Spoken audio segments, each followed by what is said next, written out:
Modul 8 Kegiatan Praktikum 1 Kelistrikan pada percobaan muatan listrik.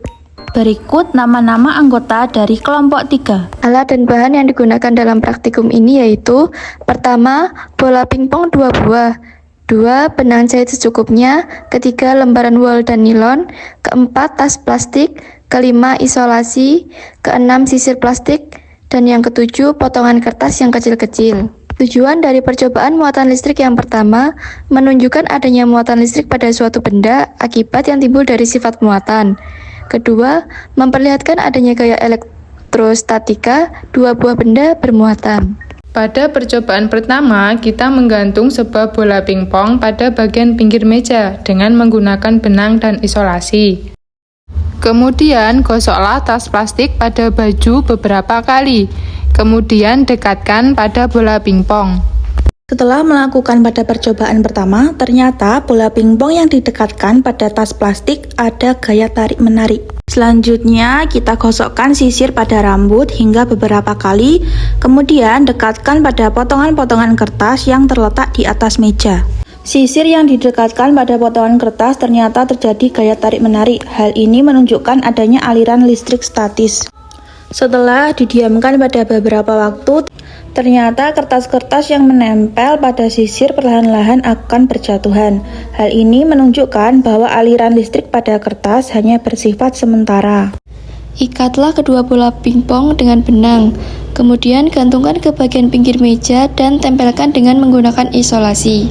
Kemudian dekatkanlah kedua bola, jangan sampai bersentuhan. Setelah diamati, tidak ada interaksi yang terjadi. Lalu selanjutnya, gosoklah bola pingpong bagian kiri dan kanan menggunakan kain wol. Lalu dekatkan kedua bola pingpong tersebut. Bola pingpong yang didekatkan tadi terjadi reaksi tolak-menolak. Langkah selanjutnya yaitu gosokkan bola pingpong bagian kiri pada plastik dan bagian kanan pada kain wol. Setelah itu kita dekatkan kedua bola tadi dari reaksi yang terjadi yaitu saling tarik-menarik. Lalu kita gosok bola pingpong pada nilon dan kain wol. Dekatkan bola pingpong dan reaksi yang terjadi yaitu saling tarik-menarik. Selanjutnya, gosokkan bola pingpong bagian kiri dengan plastik dan bagian kanan pada kain wol. Setelah itu, dekatkan kedua bola pingpong tadi dan reaksi yang terjadi yaitu saling tarik-menarik. Gosokkan kedua bola pingpong dengan plastik. Kemudian dekatkanlah kedua bola tersebut, maka akan terjadi reaksi tolak-menolak. Selanjutnya, gosokkan dua bola pingpong tadi pada nilon dan plastik. Lalu dekatkan kedua bola pingpong tadi dan reaksi yang terjadi yaitu saling tarik-menarik. Lalu langkah selanjutnya, gosokkan dua bola pingpong pada wol dan nilon. Setelah itu, dekatkan dua bola pingpong tadi dan reaksi yang terjadi saling tarik-menarik. Kemudian, gosokkan dua bola pingpong, yang pertama pada nilon dan bola yang kedua pada plastik. Selanjutnya, amati reaksi yang terjadi. Jika bola pingpong didekatkan, akan terjadi reaksi saling tarik-menarik. Gosokkan kedua bola pingpong dengan nilon. Kemudian dekatkanlah kedua bola, maka akan terjadi reaksi tolak-menolak. Lalu kita akan melakukan percobaan arus dan tegangan listrik. Adapun tujuan percobaan pada praktikum kali ini yaitu: 1. Menjelaskan aliran arus dalam suatu rangkaian listrik.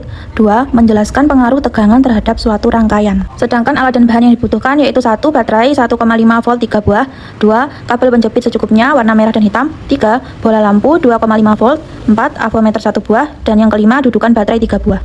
Susunlah 3 buah baterai secara seri. Selanjutnya kita akan melakukan percobaan arus listrik. Pada percobaan pertama digunakan kawat besi dan lampu menyala. Hal ini menunjukkan bahwa kawat besi merupakan konduktor. Selanjutnya menggunakan kawat tembaga atau gunting dan lampu juga menyala. Dengan demikian kawat tembaga termasuk konduktor. Pada percobaan ketiga menggunakan sendok dan lampu kembali menyala.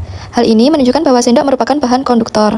Pada percobaan keempat menggunakan kayu dan lampu tidak menyala. Hal ini berarti kayu termasuk bahan isolator. Pada percobaan kelima kita menggunakan penghapus dan lampu tidak menyala. Maka penghapus termasuk bahan isolator. Selanjutnya pada percobaan keenam menggunakan mata pensil atau grafit dan lampu menyala. Ini menandakan bahwa mata pensil merupakan konduktor. Pada percobaan ketujuh menggunakan kertas dan lampu bohlam tidak menyala. Dengan demikian kertas termasuk isolator. Percobaan ke-8 menggunakan tas plastik dan lampu juga tidak menyala. Hal ini menunjukkan bahwa tas plastik merupakan isolator. Pada percobaan ke-9 menggunakan air keran dan lampu bola menyala. Ini menunjukkan bahwa air keran termasuk konduktor karena mengandung mineral yang dapat mengantarkan listrik. Pada percobaan ke-10 menggunakan air garam dan lampu menyala terang. Dengan demikian air garam merupakan konduktor karena larutan garam dapat mengantarkan listrik dengan baik. Nah, selanjutnya kita akan mengamati percobaan pada tegangan listrik. Rangkaian pertama, kabel hanya dihubungkan pada kutub positif baterai dan lampu tidak menyala. Langkah selanjutnya, kabel dihubungkan pada kutub positif dan negatif, dan bola lampu menyala redup. Lalu untuk selanjutnya, dua batu baterai disusun secara seri dan menghasilkan bola lampu menyala cukup terang. Lakukan hal yang sama pada langkah A, B, dan C dengan menggunakan 3 buah baterai yang dirangkai secara seri dan lampu menyala terang. Kesimpulan dari percobaan yang telah dilakukan sebagai berikut. A. Benda netral memiliki jumlah proton yang sama dengan jumlah elektron. Benda yang netral dapat bermuatan listrik positif atau negatif dengan cara melepas atau menangkap elektron. B. Pemberian muatan pada benda dapat dilakukan dengan menggosok suatu benda dengan benda yang lain. C. Listrik statis terjadi akibat adanya dua benda yang bermuatan listrik. D. Muatan listrik yang sejenis akan tolak-menolak, sedangkan muatan listrik yang tidak sejenis akan tarik-menarik. Kesimpulan pada arus listrik dan tegangan listrik. Yang pertama, arus listrik. Tidak semua bahan dapat dialiri arus listrik atau menjadi konduktor. Dari bahan-bahan yang telah disediakan, maka bahan yang dapat dijadikan sebagai konduktor adalah kawat besi, kawat tembaga, sendok perak, grafit, air keran, dan air garam. Dan bahan yang tidak dapat dialiri arus listrik atau isolator adalah kayu, karet penghapus, kertas, dan tas plastik. Yang kedua, tegangan listrik. Untuk menghasilkan arus listrik harus ada muatan yang mengalir sehingga lampu dapat menyala pada rangkaian listrik tertutup dan tidak menyala pada rangkaian listrik terbuka. Semakin besar sumber tegangan, maka nyala lampu akan semakin terang. Sekian praktikum dari kami. Wassalamualaikum warahmatullahi wabarakatuh. See you.